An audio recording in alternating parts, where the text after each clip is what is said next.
Sky Squad, we are back in the building, and we, of course, got to talk about a little bit more of what Mariah said during her conversation with Buffy Purcell. Okay, so we're going to talk about that. And really, she's talking about why she wouldn't join Real Housewives of Atlanta. And I want to know what you guys think about this. And then we're going to recap Love and Marriage Huntsville. We are on season 5 from what I'm seeing here. Okay. And the episode is called Sunny's Destiny Has Arrived. It's episode 8 of this season. So we're going to talk about that, but make sure you guys hit that subscribe button, hit that notification bell button, join the Sky Squad community by clicking the link in the description down below where we have some exclusives coming this week, okay?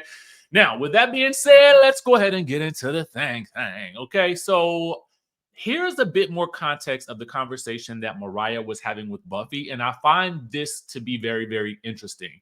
So we're going to play some portions of it, and then we're going to talk about it because I'm not necessarily sure where this content resides. So I just want to make sure that I'm doing my due diligence in how I am presenting it to you. Now, this is coming from the Jasmine brand. They reposted this. Now, the back half of it talks about what we talked about yesterday with regards to how, was it yesterday or the day before, how Mariah felt about Kenya Moore and what she had done. But this portion of the conversation really focuses on why she wouldn't join Real Housewives of Atlanta. Let's take a listen. All the people would. No. I like Porsha and I like Shamea. I like Shamea and Porsha. Yeah. I like Kenya. But that's why I wouldn't go on, because I like them girls. You always fall out with the people you like or the people you bring on. Girl, I was kidding. So I have been wondering personally, because we have seen Porsha and Shamea on the show together before at the same time, and it didn't seem like things went so well when Shamea was on in a much larger role. So, the last time we saw Porsha on the show, we saw her, we saw definitely Shamea, making some appearances. But we, and she was on that season's reunion as well, to be quite honest with you. And she and Porsha were definitely locked in and loaded together. But we've also seen it where when Porsha was really like a frick and frack with Phaedra, that didn't really necessarily work out for her relationship with Shamea. So I'm always cautious about when you see someone and they're like BFF is on the show with them, like how is that going to play out? And, I'm assuming that Mariah, because she's had experience with that, specifically with her and Quad, and, the waters still remain murky to me over how that whole situation went down.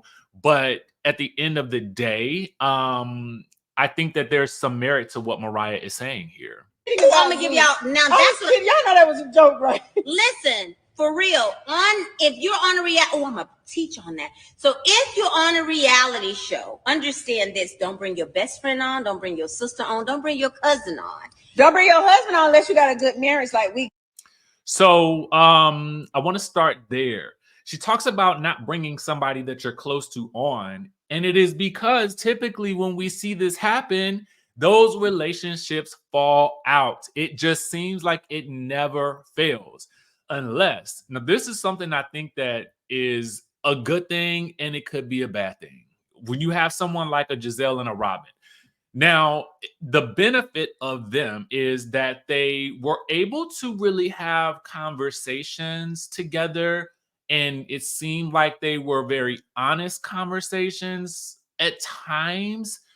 But I also felt like there were also many situations where I felt like Robin put herself in Giselle's shadow as more of a minion-like figure. So, I mean, there's an argument to be made that it wouldn't necessarily even really matter, because the audience perception could be one thing and then the actual truth could be another. So I'm willing to open my eyes to that aspect as well, right? But I do understand what Mariah is saying, because it does seem like when best friends get on the show, it eventually leads to some level of fallout, right? You got don't brag on mine, because I know how to do. I don't brag on marriages when I don't put nothing past nobody. I love my husband. He's everything. Always want to go get on the wrong team. They do. But listen, If you're on reality TV, unscripted, any type of unscripted, especially some type of show that has a what you call a cast?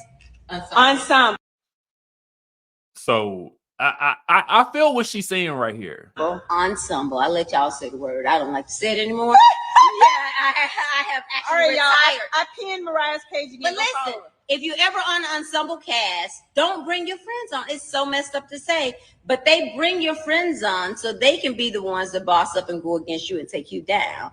And so the only thing I fear with Real Housewives of Atlanta is what they're gonna do with Shamea. It's had to take Porsha there. And Porsha.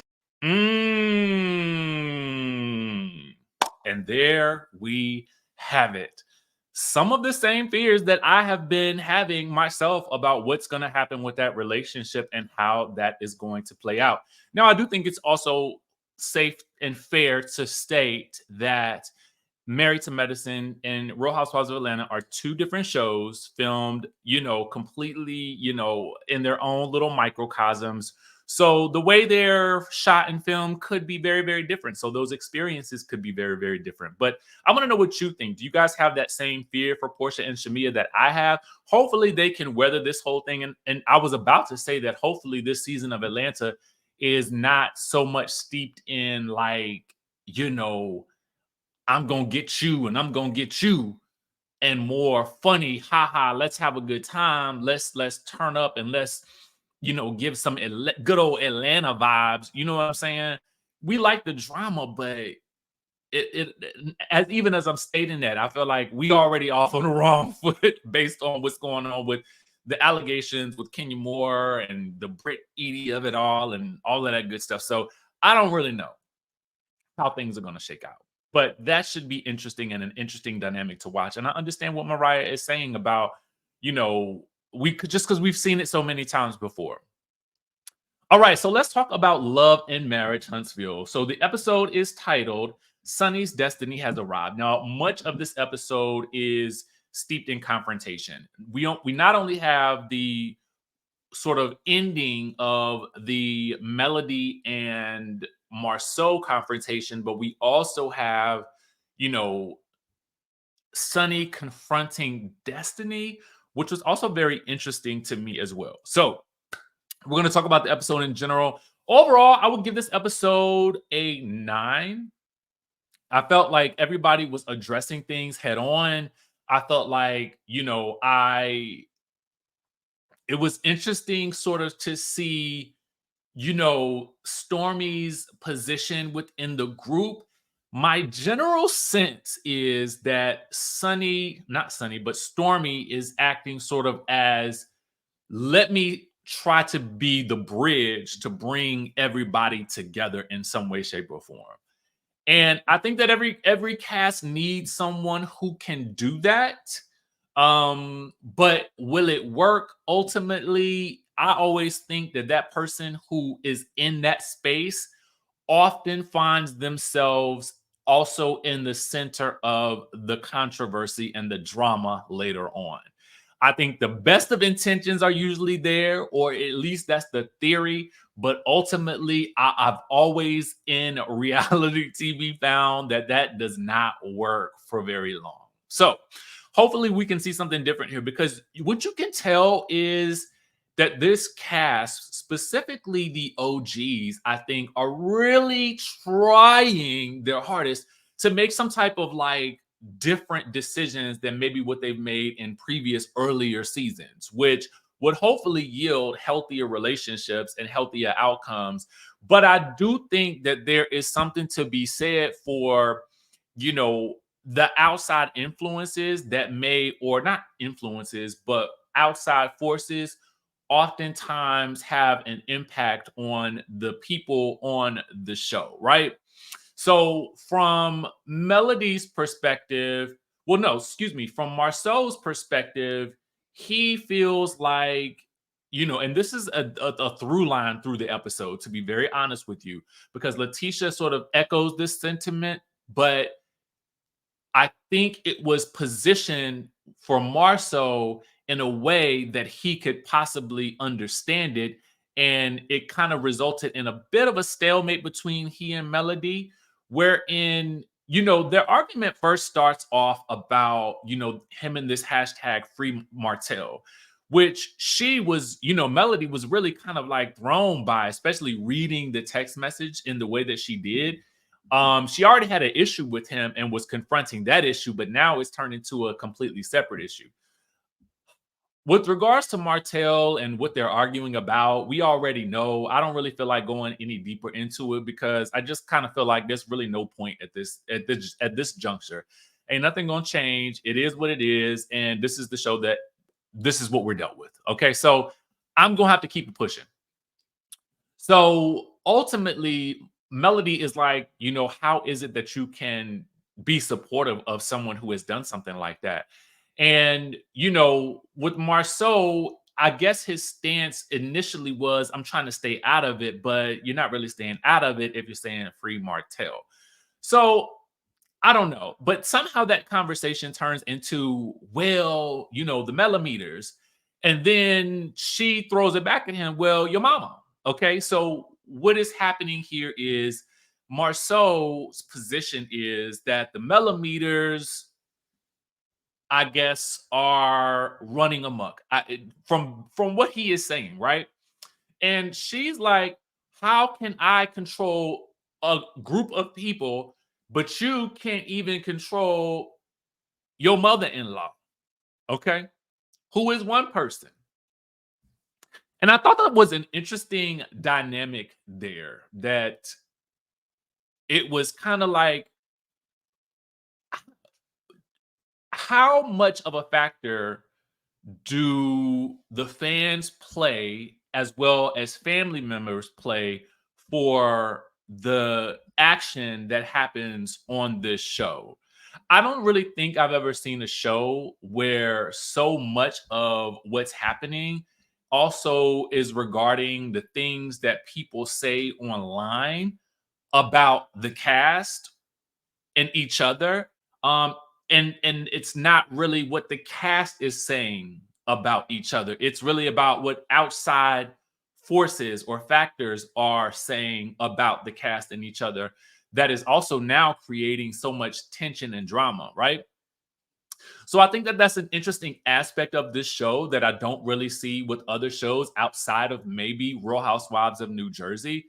And I think to a certain degree, Potomac, because really, I think it was the fans that really noticed the sort of that called out what they felt was colorism on Potomac.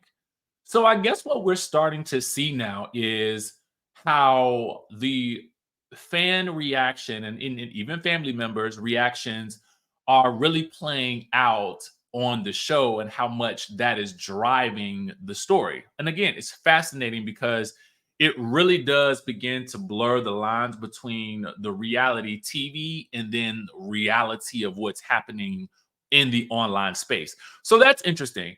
I don't know, what do you guys like that aspect or do you not like it? That's what I really want to know, because I think when I first started watching reality TV, we were really watching the people interact in, like I said earlier, like a microcosm, this little universe of a world. And we as fans were really just spectators.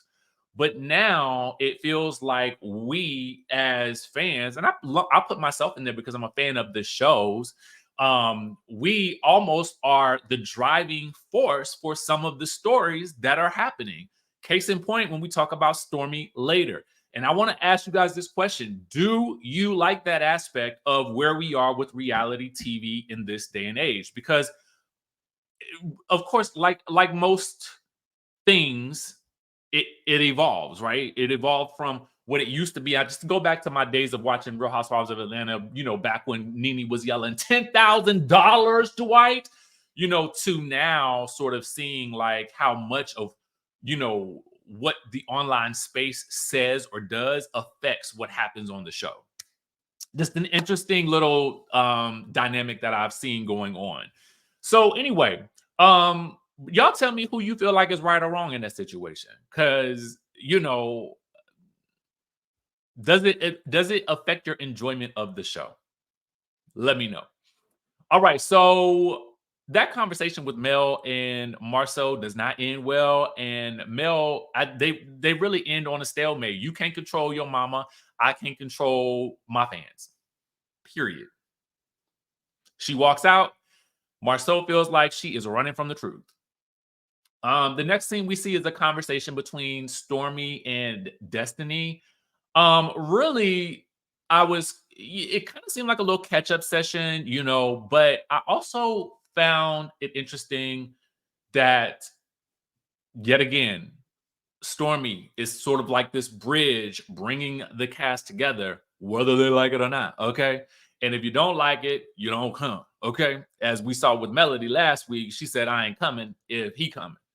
So Destiny is now being told that Sunny and Moses have been invited to the Jamboree. And I think she's kind of like, well, why would you even I think she also asked Stormy why would she even invite Melody and Martell in the same space, which was a good question. That was a fair question.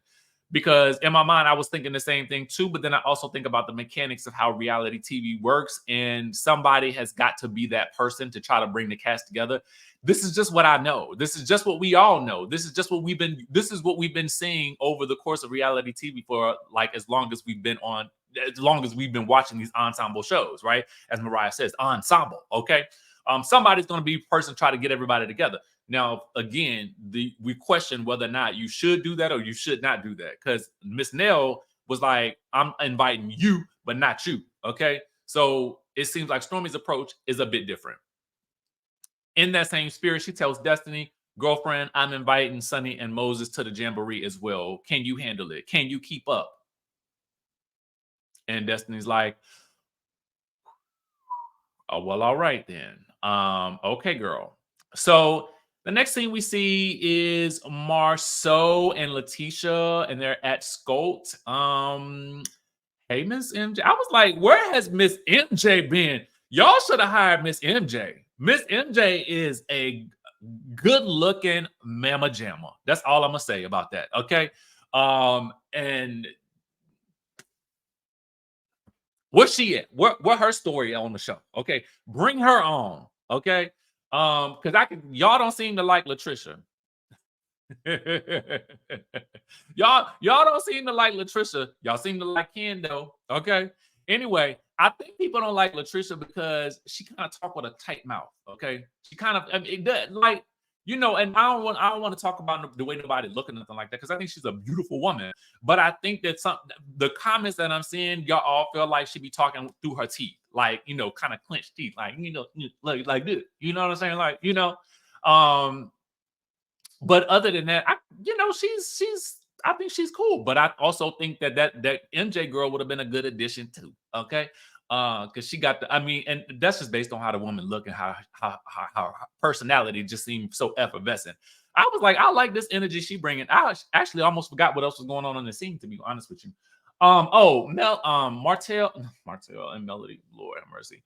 Marceau and Letitia, they get to talking about the millimeters or whatever like that. And Marceau is like, Mel made a good point. You can't control your mama and she can't control the millimeters. And so, Letitia feels like that's not what is the discussion right now, but it's a fair point, right? There's two things that can be true. One, if there is an issue with Mel and the millimeters, then I feel like Letitia should go and speak with Melody about that and simply say, and I think that they kind of touched on it a little bit when the three of them had their sit down conversation, but the issue seems deeper and it doesn't seem like there's been a resolve to it. So I do think that in the spirit of hashing out the issues as they arise, I think it would be a good idea to then go and say to Melody, like, hey, listen, this has been something that's been really, really bothering me. And I want this relationship to work smoothly going forward. How do we come to a resolution about this is how I feel about your fan base? And I would like to know like how we can come to a resolve. Easy breezy. But so that aspect can be true that there is an issue there. But I also think that there's also the aspect of, hey, what can I then do to mitigate what may be happening with my mom on that same token. So how can we both meet in the middle to figure out a resolution to this issue? And I think if they sat down and had that real conversation, I think that they hopefully could make some type of headway, because clearly there is an issue there because it keeps coming up throughout the episode. The next thing that I think we saw was there's some preparation, some miscellaneous preparations for this Lovers and Friends event. And, you know, Stormy is prepping, and Latricia is very much like giving, I don't want to do this. But I'm like, all you got to do is let your man pour some oil on you, and that's it. And you just, and let him wipe it off of you. Girl, you on a whole TV show at this point. Like, let it go. Your body is bodying, okay? His body is bodying. I mean, let the body's body. You know what I'm saying? Like, end of story. Period. Point blank. Y'all got it. Y'all got it. Y'all got the body. So, I mean, if you got it, flaunt it. Okay. What Beyonce say? And ain't that what she said in Check Up on It? Mm-hmm. If my body looked like, and I'm working, listen, y'all, Lord knows I'm working. If my body looked like his, okay, I would be sitting here. I would be naked right now. I would be, you know what? I would be, I would be, let me go ahead and take all of this off. You know what I'm saying? Let me let the skin show, baby. Let me let it all hang out. I would do that. I would certainly do it. You know what I'm saying? With no shame in it. Now, you catch me on the Instagram, I might be doing it, but not here, right? I ain't got no sense. Anyway, so as I stated, the event is happening. Sunny and Moses arrive, and Miss Nell takes that opportunity to, like, let me have a little ponderosa with your girl. Listen, girl.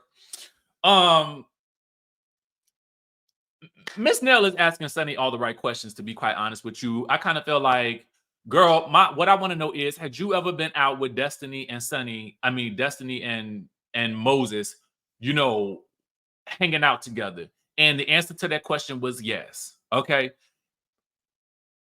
Sunny even basically admits that she knew the situation looked messy. Like, so to me, just acknowledge that.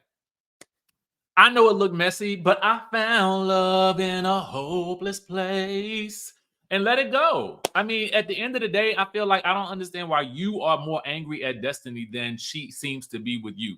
Now, granted, Destiny definitely seems that, you know, she definitely feel like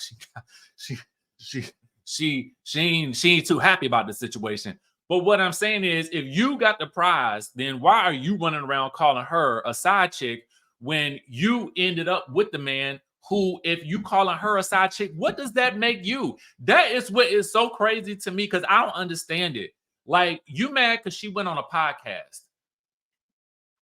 So she wasn't supposed to talk about it? She wasn't supposed to, like, if that's her experience, if that's the experience that she had with you and him, then that's the experience that she had with you and him. If she felt like it didn't look right, it didn't look right. If she felt like it didn't feel right, it didn't feel like it. She felt like if it was a betrayal, it was a betrayal. But you poking back at her by calling her a side chick because she went on a podcast and told the world about it, when you already told the world 2 days, well, you told her 2 days before you went public with the wedding photos. It's like, girl, like, what do you expect? Like, what do you expect? How do you expect her to feel? You don't expect there to be no anger there.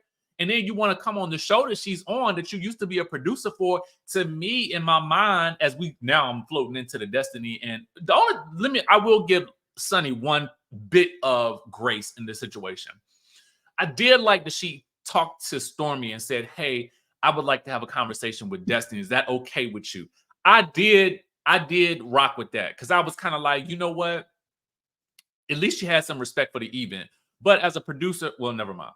Anyway, so my thought was, with the situation with Destiny and Sunny, as they go and have their little ponderosa, as you know, Sunny goes to then confront Destiny about going on a podcast and talking about what actually happened. My thought was, but if it happened that way, and that's how she perceived it, you know you did go hang out with Destiny and Moses. You were around. You were at the birthday parties or birthday events. You were there for special occasions. She was there for special occasions. So in my mind, if there's really a big mistake here is definitely on Destiny's part for thinking that you were her friend. Because there seemed to be some blurred lines there between what you did as a producer and what you also and how you also showed up later on in her life. Now, you could have been definitely showing up in a capacity of I'm just hovering around and I'm just here to help out if I can. But she is clearly mistaking that for friendship, and I think you knew that. So that's my issue here is that Sunny, I feel like willfully ignores the elephant in the room that there is a perception of friendship there, and you did nothing to curtail that, right? So for me, I'm like, if you would just stop doing that, stop it, just admit it. You know what? I understand that you felt like we were closer than what we actually were. Listen, I get it. You know what I'm saying? And I'm sorry for that. I feel like that would have gone so much better than her running around calling Destiny a side chick. Because if you're watching this man date all of these other people and you know it, then that makes you're not, what does that make you? And Destiny's asking that question, right? I don't get it. I don't get Sunny's position on this. Then when she gets back to the table and she tells Moses, well, I mean, yeah, I mean, basically she dropped the ball and I picked it up. Like, girl, it's really given. You were waiting for an opportunity. That's all of those little statements that she keeps making make her really don't do well for her story that, oh, I just thought this could be my husband. Yes, girl. I mean, but it's given that you was looking for a long time and you thought it could be your husband. And at the end of the day, we all gotta respect it. We all gotta respect it because you married to him now. So you win. You got the prize. You should be happy. And I don't understand why you not. It seems like you are more unhappy with this situation. And granted, Destiny, especially having that conversation with Nail outside, I felt like, you know, clearly Destiny thought she had two friends, two people in her life that she thought that they were friends, like in some way, shape, or form. And I need to find out from Destiny what that timeline, what that man was like, because I don't understand this whole 15 years situation, because that seemed like a long time. But what I will say is, you know, clearly Destiny thought she had two people in her life that were solid, and they turned out not to be. Period.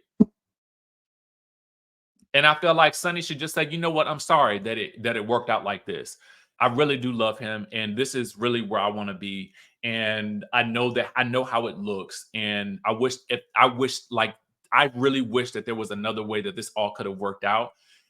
But this is where we are, and I hope that in some point in time you can forgive me. And I think that honestly, that is how that situation should have worked out, because you should be so happy that you are you got what you wanted from the situation. So at this point in time, what is there to be upset about? Because she went on a podcast and she said what happened from her perspective.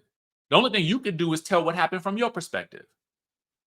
But to throw in the side chick stuff, I feel like that's where we start getting into some, like, you know, like, I don't know. It just, I mean, the word don't even resonate that well with me. Like, I'm just kind of like, I don't, it feel like everybody just be throwing this word around. Like, I'm desensitized to it at this point.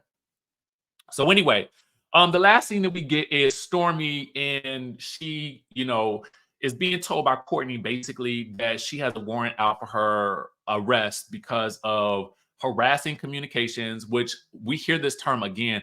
I didn't even know, I mean, until I think earlier this year that was a thing, right?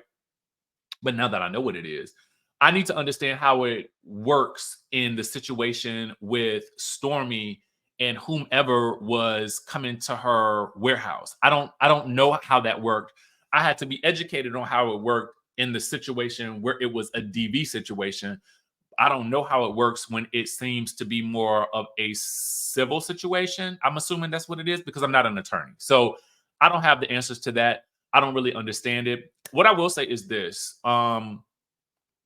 This is like, I mean, you know, it's how is it so, like, so many people on the show end up going to the jail? Like, is it look what what is happening? Okay, what is happening? How does this work with? It sounds to me like somebody came to Stormy's warehouse, right? I'm not necessarily, I don't know who. Somebody came to the warehouse. Somebody was making videos about her. When the person came to the warehouse, did she curse the person out, or did she curse the person out over text or email or something like that? Is that what happened? And then for I guess there was also something for disturbing the peace. Did she curse the person out in public, on her property, on her warehouse? Like, how does this work that she ends up getting the warrant for the arrest? And I don't really understand the specifics of it too well to really be able to give commentary about it. What I will say is this: I love my fellow content creators. I want you guys to all do well. I look at all of us as like cousins, right? We all cousins. That's how I feel. And I know, because I know how hard it is to do what we do, but I also want you guys to be safe out there when we're doing the work. Like, just be safe. Just use your best judgment when maneuvering in spaces with cast members of a particular show, because I just feel like you want to, as we're watching these things play out, it is very natural to have your favorites. It's very natural to have your people that you don't necessarily like, or you may even feel like shouldn't even be on the show.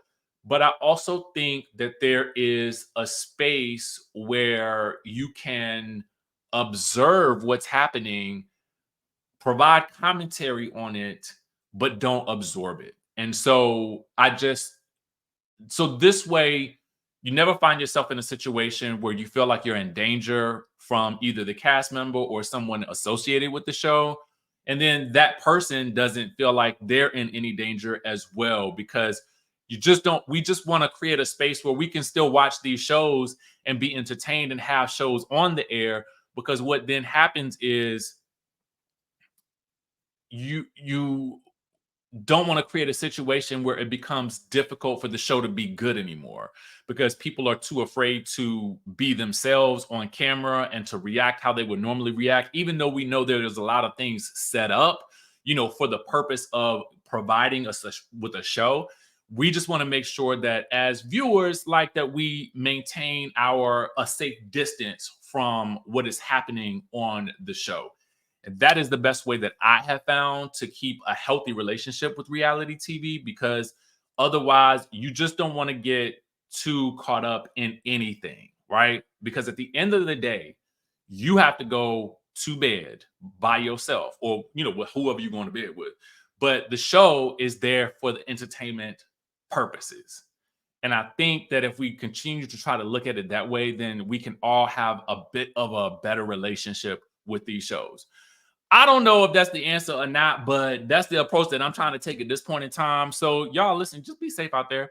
With that being said, I will catch you guys in, of course, the next video.